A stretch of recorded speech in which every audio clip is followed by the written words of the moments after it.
Hey everyone, Bob Downey here. I want to talk to you about fishing for largemouth bass in the fall here in the upper Midwest. It's one of my favorite times of the year. It can be dynamic depending on what time of the fall that you're fishing, but for the most part, I keep it pretty simple. You know, in that early fall time period, we've got a cold front or two has come through, and then we get a nice stable warm stretch.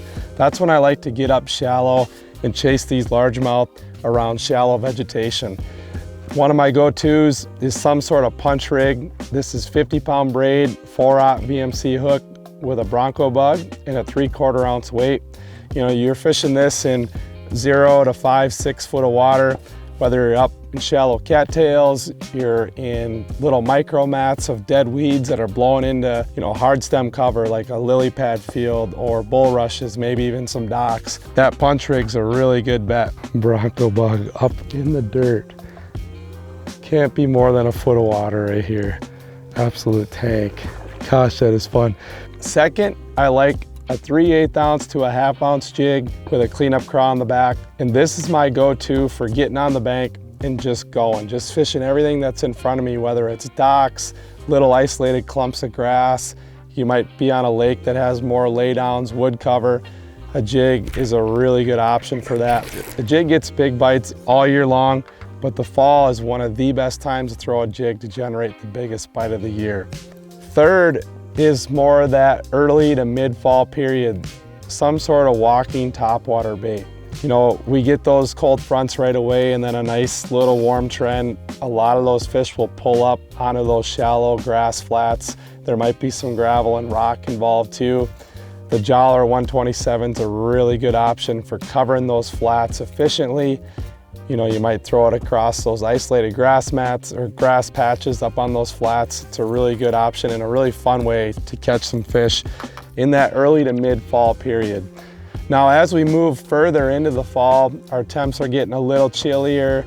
Those fish are maybe sucking out of those shallow flats, out of that shallow cover and dropping into your weed edges, kind of like they were in the summertime. A couple ways to target them. First of all is a DT crankbait. We've got so many different depth variations. This happens to be the DT12. This is a great option for running down those weed stretches, you know, that are in that 10 to 15 foot range. You can feather it through there. You really want to find areas and bays where those bluegills are really concentrated, and that's where those largemouth are going to end up wintering eventually. And using a crankbait to feather down those grass edges can be a really good option. The other place, if you do happen to be on a lake that has some good hard bottom cover, sand, rock in that 10 to 15 foot range, the DT can be a really good option all fall long, early all the way into the late fall.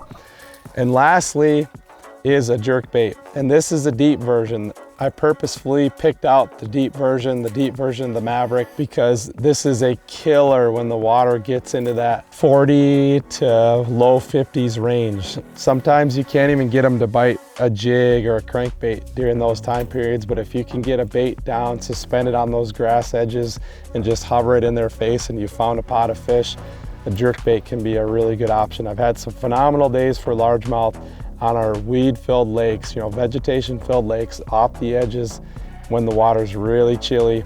Just get that thing down there and count it 10, 15, 20 seconds, and it can be a really killer bait in the fall. So those are my options, 4 or 5 different options for the fall that usually always put fish in the boat, whether it's early, mid, or late fall.